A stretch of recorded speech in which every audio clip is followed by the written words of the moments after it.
Did you used to read as a kid? Do you not read anymore? Do you want to read, but you just can't? I know exactly how you feel. I used to be just like you, but then something changed. And I'm going to tell you... Nah, I'm just playing. I don't talk like that. All right, so check it out.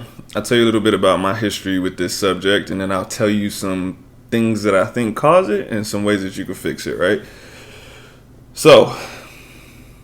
I read a lot as a kid. Like, literally, I read the first Harry Potter book in one day. That shit was a long book, too, and I read it in one day. And I used to consume books. I used to devour them just like that. When I got a new book, it's all I did the entire day. And then I went through a dark period. Not like in life, but like a literary dark period where I didn't read. And when I went back to trying to read books, bro... It was like I couldn't even make it through a page, bro. Like, I would read like 2 paragraphs and my mind would wander off and I'd be like, I'm going to check my phone. And then I would try again and I'd be like, I wonder what's on TV. Like, bro, it was almost like physically painful to read, bro. Like, I was trying and I just couldn't, bro. Like, I thought I had ADD or something. I'm not even joking. But as I started reading again, it became easier to read. And I started taking like little steps just to make it, I don't know, more productive, right? So let's get into this. The first reason that I think that it's hard for you to read now is that, bro, when you read as a kid, if you're my age, we didn't have the internet. Like, and if you did, it was dial up and things took a long time and you were good at waiting. Literally, you were good at having patience. You didn't have a choice. Now, all of your social media apps, they load in less than a second. There's constant stimulation, 6-second videos, 10-second videos, 15-second videos.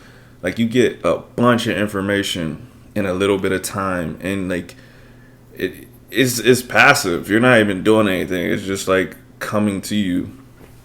Speaking of getting a lot of information in a little bit of time, I found out from some young people that people put videos on 2 times the speed so that they can hear more in a smaller amount of time. Let me tell you right now, if you do that to my videos, don't tell me, because that's disgusting and I'll probably block you. Listen to my videos at 1.0 or don't listen to me, because that's hella disrespectful. Anyways, so you've gotten used to that, and reading takes time. Like, you can't just you can't do this and just get through the book in 15 seconds. Like, you can't do that. It takes time to unfold.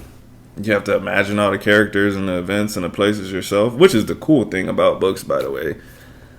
But that's not that dope when everything is being like directly fed to you, right?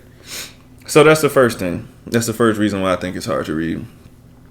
And the thing that I think you need to do to help you with that is you're going to have to block out a time frame, 30 minutes, 15 minutes, whatever.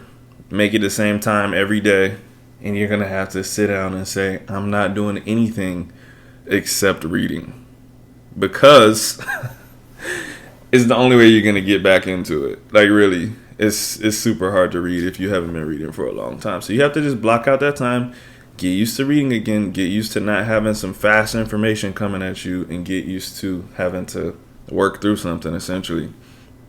And then just having it at the same time is going to make it a habit, which makes it easier to do. Obviously, our bodies and our brains like habits, and we like completing tasks. If every time you try to read, you don't finish, you're not completing a task, and it doesn't become something that you want to do, you just stop, right? On that same note, going into the next reason that I think we don't read is that your phone's always on hand. You can always take out your phone, watch a TikTok, put it back in. Watch a YouTube video, put it back in. You don't be having a book around, and when something's not handy, you're like, I'm not getting up to get that. I'm not going to look. I'm not going to the bookshelf. I'm not blah, blah, blah. Keep a book somewhere where you normally sit. Whether that's in your car. I got a book on my passenger seat right now. Whether that's in your car, on a shelf next to where you normally sit at on the couch, whatever your current book is, Put it somewhere where you can actually reach and grab it, because you're going to have passing thoughts every day. I should read right now. If you can see the book, you might actually pick it up. If you can't, you're probably not going to pick it up, right? So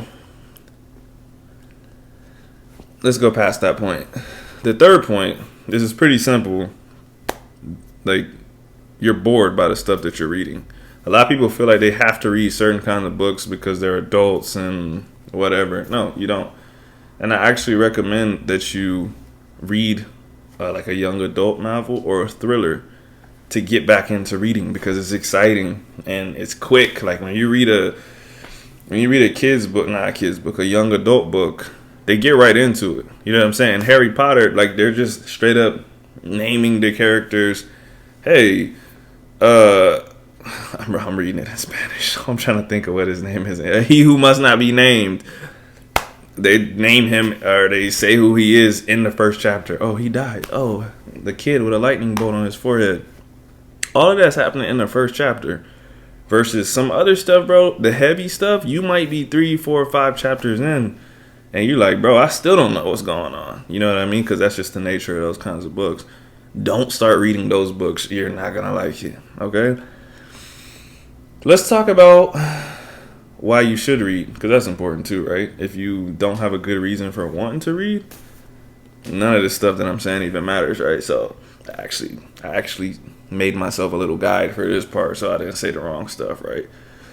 The first thing is my opinion, and it's real, but it's not like a cold hard fact. I'll say it like that. It's not a fact, but it requires your attention. It requires you to be active, right? You read these words, they don't mean anything until you interpret them, right? So you watch TV, you could literally watch a whole scene and you could be like, what did I just watch? You could be like, I don't know. It's just background noise, it's background whatever. It doesn't mean anything. You know what I'm saying? With the book, if you want to get something from it, you can't just like have your eyes open and the information comes to you. You have to be reading it. You have to say, okay, yeah. This guy has a white beard, and you're like, okay, picturing it in your head, right? It's active. The next thing,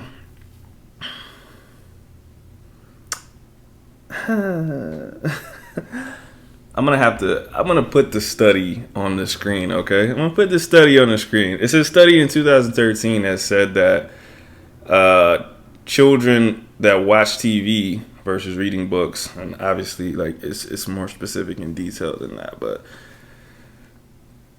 they had lower verbal reasoning and higher levels of arousal and aggression. The child's frontal lobe was thickened, right? Or the children's frontal lobes were thickened. Yeah, I mean, like, I literally looked up a bunch of stuff just so I wouldn't be lying. But all the research that I ever came across about this said that reading books is good for you. Now, there's some people that might say, well, yeah, I mean, you also can get information from TV. I saw a study that said children that watch Sesame Street were more prepared for school than children that didn't watch Sesame Street. Yes. But you could read a book too. So you just have to moderate it, okay? You just got to be moderate about it. You can watch TV still, but you can also read books. Okay? Prevent some Alzheimer's. That's what I was going to say. That's what I was thinking earlier. Okay. Also, on Twitter or on Instagram, I asked people why they read books. Throughout this video, I am going to have had people's reasoning for reading books. I'm going to copy and paste their answers so that maybe one of those can resonate with you and you pick up a book, right? Because I have my own reasons for reading, for learning, and for entertainment. I want to have a bigger vocabulary. I want to be able to speak better, whatever. But maybe someone else's reason will resonate with you more and it'll make you pick up a book.